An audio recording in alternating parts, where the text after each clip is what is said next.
All right, everybody, welcome to Week 10 team previews. I know it's kind of been flip and flop between the commission and I. The commission is, unfortunately, his computer is taking a shit and has died, so he has ordered a new one. So you guys are stuck with me this week. Next week, hopefully, we'll be back to commission I and the PowerPoints. So first up, we're going to talk about Billsy Bob and the six. Right now, Billsy Bob is 2-7. He is on a one-game winning streak, but he is ranked 19th versus Milan in the six. He's 5-4. He's currently ranked 10th, but he is on a one-game losing streak. NFL.com has the six projected to win, but we all know that NFL.com projections don't mean dilly squats. Scrolling down, looking at the two teams, you have Matt Ryan playing Dallas and Matt Stafford playing against San Francisco. And let's be honest, Dallas's defense looked like Swiss cheese last week, and Matt Ryan might throw a couple touchdowns. Looking at the running back room, you have Kamara and Eckler versus Elliott, Gibson, and Javonte Williams. Hasty for Billsy Bob, but Hasty is not that good. So let's say the six definitely has the edge in running back room there. Looking at the wide receivers, you have Christian Kirk, Valdez Scantling, and Amon-Ra St. Brown versus Crowder, Lazard, and Antonio Brown. And honestly, I think they're pretty even. Maybe actually it's AJ Brown, not Antonio Brown. I apologize. And definitely with that change, definitely gives the running wide receiver room to the sixth. Looking at tight ends, you got Dan Arnold and Hooper versus Jared Cook and Schultz. Again, I do like the sixth team. And final off, let's go ahead and take a look at the flex. Robbie Anderson, who after he signed that contract has done nothing this year. Zay Jones and Ronald Jones are definitely Zay Jones is better than Ronald Jones this year. Looking on the right hand, you got Darrell Williams, Albert O, and Eli Mitchell. And Eli Mitchell is looking to be a stud for San Fran, or at least getting the work that you think Trey Sermon would have got. And again, the flex goes to the sixth. I originally had Billsy Bob pick to win this, but I am changing my pick to the sixth. The sixth is going to win, and we are just going to move on. Next up, we have Krista and Storm, 7-2. She is first overall. She has the best record in the league. She's on a 2-game winning streak versus Optimus Prime and Justin at 4-5. He is ranked 13th, and he is on a 3-game losing streak. Krista is ranked second in points for, but she does have about I think it's like 240 some point difference or 230 point difference. And she is every week falling farther and farther behind Brandon there. Well, Optimus Prime, if you look at his, he is ranked 16th out of 20 teams, or 17th out of 20 teams in points for. And just kind of looking at the projected points, NFL.com definitely has Krista projected to win. I definitely have Krista projected to win at this. And just kind of looking at the quick teams, Russell Wilson might come off IR this week. I think he had a full practice yesterday and today versus Kyler Murray, who was out last week, but he should be back for this game. But he is playing Carolina, and Carolina's defense is not too bad against passing quarterbacks, but Kyler Murray also has a dual threat, so he might be able to go ahead and rush a couple touchdowns. Looking at the running back room, you have Freeman, Michelle, and Najee Harris versus Ballard, Collins, and McKinnon. And unfortunately for Optimus Prime, it looks like Chris Carson will be back this week, and Collins will be tier 2 running back, so he definitely will not get many points. And with that said, Storm definitely has a better running back room there. Looking at wide receivers, we do have Sanders, Lockett, and Van Jefferson versus Guyton, Pascal, and Green. And honestly, it's pretty even. Depends on how well Pascal can do. I think Pascal can get his touchdown. If he gets a touchdown, I think the running back room is pretty even here. If not, definitely in favor of Storm. And then kind of looking at the tight end room, Mo Ellie, Cox, and Goddard versus Ebron and Janu Smith. And Goddard, I do like Goddard a lot just because he is Jalen Hurts' favorite target. And Jalen Hurts will throw him the ball, and he'll definitely get Storm points here. And then looking at the flex options, you do have Khalif Raymond, Chenault, and Rondell Moore versus Cedric Wilson, Bourne, and Devontae Adams. And Chenault and Moore are better than Bourne and Wilson, but Wilson can catch a touchdown pass or two in the game. It is quite possible if he plays this week. And Devontae Adams is, top 3 wide receivers in the league, only if Aaron Rodgers plays. So it really comes down to, will Aaron Rodgers play or will Jordan Love play? And if Jordan Love plays, Adams is probably a bust. But with that said, I'll call the flex options a wash. And without it being a wash, with everybody else being in favor of Storm, so I'm predicting Storm to win. Next up, we have BC Lions versus Deuce Bombers, and Ryan and Deuce Bombers has been selling his teams, and BC Lions has been buying. Unfortunately, I think it might be a little too late for Stanislav and BC Lions here. Stanislav is 5-4. He is in 5th place.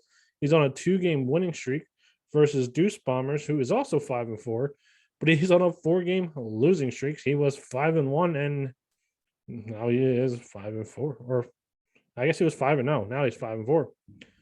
Looking at the two teams, BC Lions is ranked third in points for. He is about 46, 47 points behind Storm.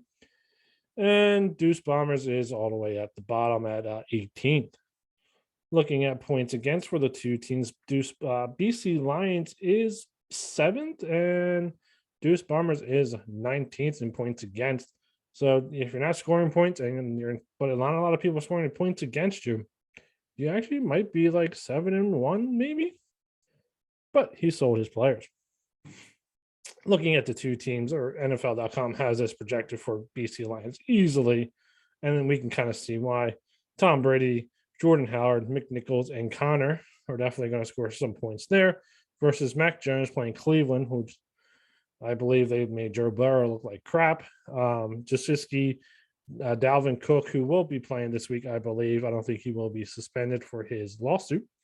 And Justin Jackson. And looking at those 4 players, or 6 players, I should say, definitely in favor of BC Lions. I like Tom Brady against Washington. I do not like Mac Jones against Cleveland.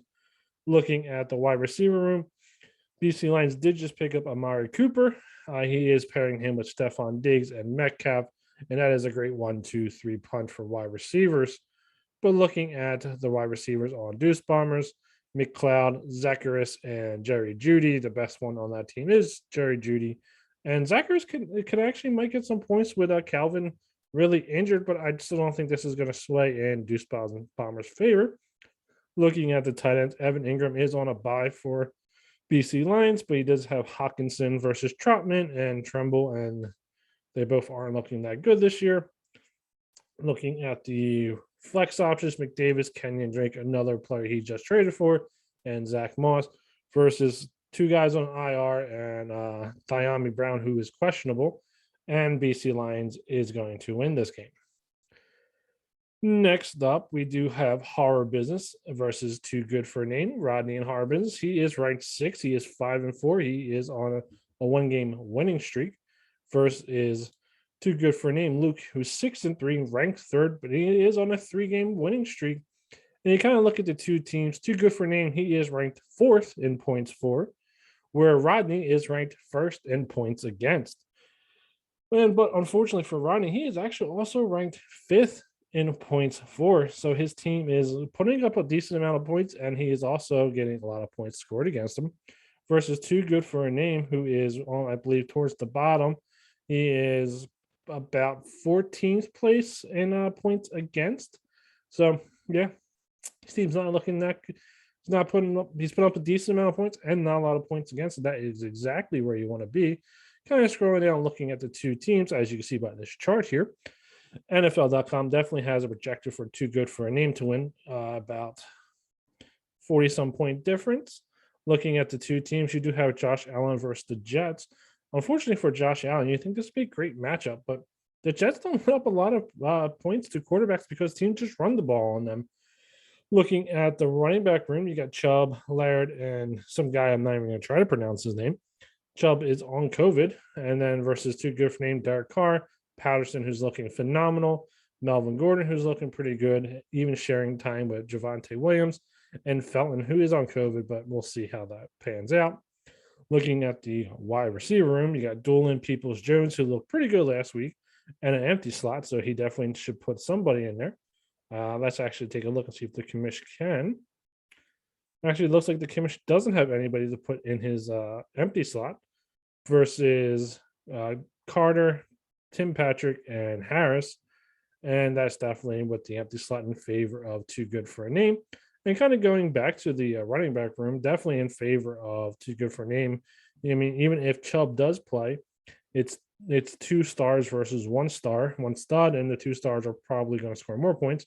Melvin Gordon is playing Philadelphia, but it's Philadelphia's defense, and that might let up a lot of points. But hopefully they don't, at least for me. Looking at the tight end room, you got Waller and Kittle versus Oliver and Bryant. I mean, 2 backups versus 2 studs, definitely in favor of horror business here. Looking at the running back room, you got Jamar Wilson, Jefferson, Hill, and Granson, who the commission is high on, but he hasn't done much, versus Woods, Jackson, who it might be have a lot of points this week. He's only projected -8, projected for 0.83, but Syrian has predicted that he might actually have a huge role. And then you have Deebo Samuel, who is a point getter, definitely in favor of the flex, in favor of too good for a name. I originally had the commission winning this before he sold everybody, and I think if he didn't sell everybody, he would definitely have a shot to win this. But he sold everybody, definitely in favor of too good for a name now. Definitely changing my pick to too good for a name. Next up, we have Templars versus Canadian guy. Templars is 1-8. He is ranked 20th, so he is in dire need of a win here, so he doesn't have to move down to tier 2. Versus Canadian guy who's 5-4. He's in 11th place. He is on a 2-game losing streak. Looking at the points for everybody, Templars is actually 16th place for points for, and Canadian guy is not that much better. He is in 15th place for points for. And then kind of looking at the points against, Templars is actually 4th worst, or 4th, I guess it'd be worse if you have the 4th most points against. And then Canadian guy is actually towards the middle of the pack. I believe he is ranked 12th or 13th. Not putting up many points and getting a lot of points scored against Templars is definitely not a way to win it. Looking at the two teams, you have Dak Prescott versus Patrick Mahomes. I think that Patrick Mahomes game is going to be a shootout, but Mahomes and the Chiefs haven't been looking pretty good. Last couple weeks, last 3, 4, 5 weeks. So who the hell knows? He might put up another stinker. And then Dak Prescott is playing Atlanta. I do expect Dak Prescott to throw a couple touchdown passes here. Giovanni Bernard, he's definitely a PPR back. He might get some points. Madison, like I said, if Dalvin Cook doesn't play, Madison might get a couple points. Salvan Ahmed is not that great, but not horrible. He's probably going to average 3 to 5 points. Looking over on Canadian guy's side, you got McKissick, who is the PPR back to have for Washington. I definitely gonna get those points. Pretty good PPR back. Hines, another good PPR back, and Trey Sermon, the guy who they traded up the draft and they still won't give him any carries. I would think you need to just fire Kyle Shanahan, and if that is your case, you trade a couple picks, move up, draft the guy, put him in your doghouse. Makes 0 sense to me. Looking at the wide receiver room, you have Snead, Gallup, and Lamb versus Mike Evans, Myers, and Duvernay. And as I said earlier, I think Dak Prescott's going to throw a couple touchdown passes, at least 2, maybe 3, maybe 5, against Atlanta's horrible defense. And with Templars having 2 wide receivers from the Cowboys, that would definitely be in his favor. Unfortunately, it depends on if Gallup comes back. And if Gallup doesn't come back, I think the wide receiver room is in favor of Canadian guy. If Gallup comes back, I'm going to actually call it even. On the running back room is definitely in favor of Canadian guy. Now, where things, in my opinion, get interesting are the tight end room. You got Zach Ertz and Schwam versus Hertz and Gesicki. And Gesicki is playing Baltimore. And last time I checked, Baltimore actually defense doesn't let many points up to wide receivers. Last time I checked, and that actually might hurt Canadian guy here. And Honestly, I think it might be slightly in favor of Templars here. Oh, actually, I lied. Baltimore gives up the second most points to tight end, so I don't know what I'm talking about, apparently. But hey, I still think it's in favor of Templars.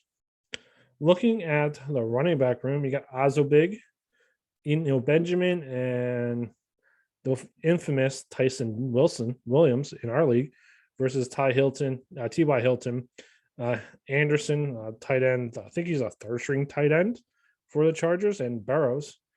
And looking at these three, I mean, besides T.Y. Hilton, everybody else is really a bum.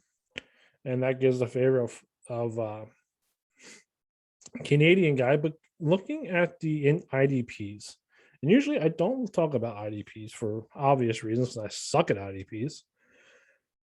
I think Templars IDPs are a lot better than Canadian guys, and I think this is where Templars might get a W here. I originally picked Templars to win this game, and honestly, I'm going to stick with it. I'm going to say Templars finds a way for the W, and he's going to win here, and I think it's going to make it more interesting down the stretch. And then everybody else can say, hey, you're an idiot, but that's okay. Next up, we're going to talk about True North and Swahino. Chris in True North, he is 3-6. He is ranked 18th. And versus Swahino and Eric, who is 6-3. He's fourth place. He's on a one-game losing streak, where Chris is on a one-game winning streak. Kind of looking at the this little chart down here for NFL.com, and they're actually calling it as a pretty close game. If you kind of look up here, 170 to 177, and once we kind of scroll down, we'll kind of see why this is a close game. You got Aaron Rodgers, who we kind of talked about. Is he going to come off that COVID list in time versus Lamar Jackson playing Miami? And Lamar Jackson is going to score some points. However, it is a Thursday night game, and they usually don't score many points on Thursday night. So we'll see how that goes. And then kind of looking at the running backs, you have Adrian Peterson, Pollard, and Stevenson, who he just received in trade because he just traded Christian McCaffrey versus Ty Johnson, Henderson, and Hubbard. And honestly, if Stevenson plays this week, I think this is pretty even, maybe just slightly in favor of Swahino. Scrolling down, looking at the wide receiver rooms, you got Higgins, Hollywood Brown, and Devonta Smith versus Osborne, Agnew, and Hill. And besides Higgins, I mean, honestly, I think it's pretty even. I mean, let's see, best one is probably Hill, and then I'm gonna say Hollywood Brown, then Devonta Smith, and then Agnew, Osborne, and Higgins. I call it pretty even. I don't know what you guys think. Who do you think has the better wide receivers here for this matchup? Looking at tight ends, you got Jack Doyle, Seals Jones versus Boyle and Conklin. And let's be honest, they both all just are okay at best. Conklin is probably the best one out of the bunch, but he's also paired with Boyle, who is not doing much. I actually don't think he has any points this year. Looking at the flex options, you got Josh Gordon, Gore, and Palmer versus James Robinson, Wesley, and Singletary, I should say. And kind of looking at the 6 players here, obviously, if James Robinson is healthy enough to play, he's the best player. But then the second best player is also Singletary. And when you have both best players on the same team, Swahino is definitely in favor here. But where I think where this matchup comes pretty close is the Buffalo Bills are playing the Jets. And you have the Bills defense playing the Jets. I think you're going to get a decent amount of points. I know Josh Johnson looked pretty well last week, but I kind of think the Colts also let up on that, and that's why he kind of threw 3 touchdown passes last week. I think it's going to be close.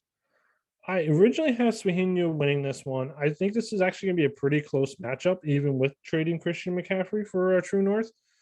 And I'm not going to change my pick, but to me, it's going to be super close on this one. Next up, we have the architect, Brandon. He's 6-3, playing number 2. He's on a 4-game winning streak, playing the 12th man, Brian, who's 4-5, ranked 15th on a 1-game losing streak. And before we scroll down, we can see this game's matchup is predicted to be outplayed 100-point difference. But we all know the drama that happened. I believe it was last week, maybe earlier this week. And I think Brian will love a way to get a W here. Maybe he can get some of those cheater bonus points that he got in Dynasty. You know, I'm kidding, Brian. You know, I'm kidding. But anyway, yeah, looking at the two teams, I mean, it should be pretty obvious right away. Tannehill, Jamal Williams, Johnson, Michael Carter versus Jacobs, Aaron Jones, Foreman, and Big Ben. Out of those 8 players, give me the guys on Brandon's side, even with Aaron Jones and Josh Jacobs. I like Michael Carter. Even though he's playing Buffalo, Michael Carter is a PPR back. He will definitely get some receptions there, and it'll be good for him. But the downfall, this is where we start seeing the downfall for the 12th man here, is you got Godwin, Bateman, and Waddle versus Schwann, Davis, and Cole. I mean, come on, let's be honest. The 3 guys, all 3 guys on the Architect side are better than the 12th man side. And then you're kind of looking at the tight end room. Yeah, Griffin, Frisker versus Font and Higbee. Again, give me the 2 guys on the Architect side. Kind of looking at the flex option. Cup, DJ Moore, who he just traded for, Brian Edwards versus Eskridge. I'm not even trying to pronounce that guy and Pruitt. And let's be honest, the flex options aren't that good either for the 12th man. And his defense is on a bye. And that is why he is going to lose. Besides, his IDPs aren't as good either. Now, we're going to kind of switch back over to 12th man versus Bare Naked Ladies. The 12th man. I mean, Fallen Misfits. That's actually my team. I actually messed up my own team's name. I am 4-5. Oh, Brandon is number 1 in points for by 300 points, and he's definitely going to run away with that and probably win that. And then he is number 2, and he's trying to definitely get those points. Anyway, back to what I was going to say. Fallen Misfits. I'm 4-5. I'm ranked 16th. I am on a 2-game winning streak, surprisingly. Versus Joshua, who's 4-5, ranked 14th on a 2-game losing streak, both in the American division. Both are. This is Kokimish versus the head of IT for the League of Champions. Looking at the charts, looking at the draft, everybody is projecting Fallen Misfits to win. Looking at the 2 players, Teddy Bridges playing Philadelphia. That Philadelphia's pass defense is trash. Versus Kirk Cousins, who's playing the Chargers. However, I think Kirk Cousins is going to put up a couple touchdown points, maybe 3. But then looking at the running back room, Christian McCaffrey, who I just traded for today, is playing Arizona. Jonathan Taylor, Gainwell versus Richard, Marlon Mack in an empty spot. Let's be honest, those 3 running backs on the left side are better than the 3 running backs on the right side. Cousins for Bare Naked Ladies. Looking at the wide receiver room, Ayuk, Watkins, and Smith versus Williams, Washington, and Hardman. Williams is the best one, but I think Williams is actually injured. I don't think they reported it.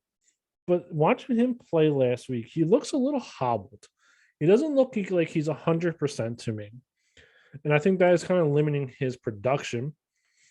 Looking at the tight end rooms, Parham and Sweeney versus Degura and Smith. All bums, in my opinion. But maybe a little bit better for me than Bare Naked Ladies. Looking at the flex options, Marshall, Rieger, and Abdul versus Kelsey, Anthony Miller, and another empty spot. And I mean, Kelsey is the best one out of all 5 of those players.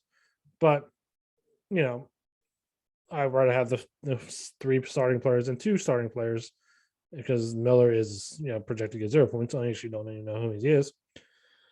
Kind of scrolling down, looking at the team for Bare Naked Ladies. Most of his players are on a bye. And that is why I originally picked myself to win this game, because at the time, all his players were on a bye, and they're still on a bye. And that is probably why I am going to get the W here. Next up, we do have Fighting Geese versus Subotica Spartans. Fighting Geese, Suze is 4-5. She is ranked 12th. She is on a 2-game winning streak versus Spartans. He's 5-4. He's ranked 9th. And looking at those 2 teams, projection-wise, about a 21-point difference. Looking at the two teams, Trevor Lawrence playing Indy versus Hurts playing Denver. And we saw what Denver just did again. Defense just did against Dak Prescott. I mean, that might be a tough sell right here. But Spartans does get Chris Carson back this week. I believe he's going to play. He was a limited participant on Wednesday. I think he's going to be fine to go. Looking at the rest of the running back room, Damian Harris, AJ Dillon versus Kelly, Wilson, and Penny. And I do like Spartans running back room a lot better than I do like Geese's right now. Looking at the wide receivers, Marvin Jones, Landry's, and Justin Jefferson versus Elijah Moore, Pittman, and Sharp. And I definitely like Geese's wide receiver rooms a lot better. Looking at the tight ends, you got Pitts and Rajuk, and versus Everett and Fryermuth. And if Fryermuth can catch a touchdown pass, I think he kind of evens this out just a little, if not definitely in favor of Geese. Looking at the flex options, you have Callaway, Johnson, Humphreys versus Robinson, Mac Hollins, and Benson. And honestly, Mac Hollins either gets an increase in points if Will Fuller doesn't play, or he gets a decrease in points if Will Fuller does play. And if Will Fuller doesn't play, I mean, Mac Hollins might be not a bad play here. And it might kind of even this out. But if not, if he does play and Hollins gets a decrease in points, definitely in favor of Geese. That's who I originally picked. I think it's going to be a close game, but I am going to stick with Geese for the win here.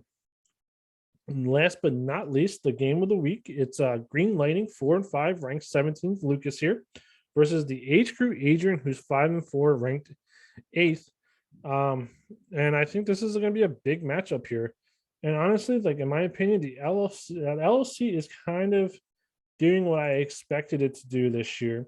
Have a lot of teams that are going to be 500 or right around that 500 match, and those games are going to be really important because I kind of see here 5-4 Adrian, he is just in the playoffs, but playing a team who has one less win than he has, who is ranked 17th.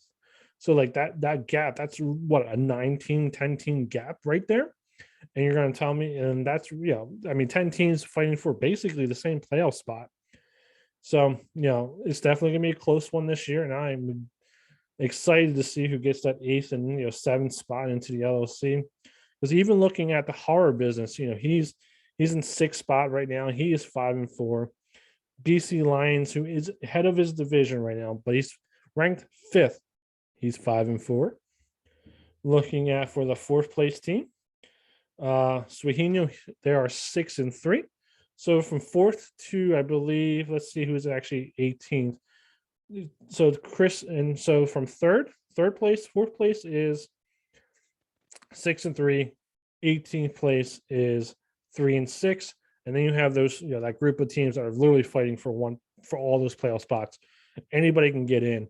Anybody can get hot. They can make the playoffs here. It's going to be a great finish to the end. But going back to Green Lightning and the age group, you got Herbert playing Minnesota. I'm going to call that a shootout. Brissett versus Baltimore. And I would be scared of Baltimore's defense if my quarterback was playing. And they played on Miami. Looking at the running back room, you got Bell, Hyde, and Gaskins versus Fournette, Howell, and Swift, who we just traded for. And with that just trade, the running back room is in favor of the H Crew, in my opinion here. Looking at the wide receiver room, you got Thielen, McLaren, and Renfro versus Johnson, Allen, and Beasley. And maybe just in favor of Green Lightning here. It's close. It's super close in my opinion here. Maybe in favor of Green Lightning. Looking at the tight ends, you got Logan Thomas and Hunter Henry versus Andrews and OJ Howard. Even if Logan Thomas comes back, definitely in favor of Green Lightning here. Looking at the flex options, Ingram, Brait, and Corey Davis versus Sutton, Watkins, and sorry, Deshaun Jackson, you ain't for real. Playing Kansas City. So Jackson might be able to hit a long ball, get a touchdown pass here if he plays, but it's going to be close. And honestly, looking at the the 6 flex players here, I'm going to call it a wash. I think D-Jax might get a touchdown pass here, but it's a wash. And then kind of looking at the kickers, Butker versus Vegas, I mean, Bucker, hey, I think he's kicked 3 field goals last week. He's going to get a couple points here. Carolina looked horrible last week, and the Cardinals are playing them this week. So I think that's a couple points for Green Lightning here. Dolphins playing Baltimore. I think Baltimore is going to score all over Dolphins, and there might be a couple negative points, let's be honest. And Sanders might actually get a couple field goals because I don't think, they're any good here. But with all that said, I actually predicted Green Lightning to win this originally. I am going to stick with that pick, and I'm super excited to see which teams between 4th overall and 17th overall can make it into the playoffs, because they are 5-4 and 4-5. It's going to be a great finish, and I am excited to see how it goes. All right, guys, that's it for the LOC previews. I'll talk to you guys later.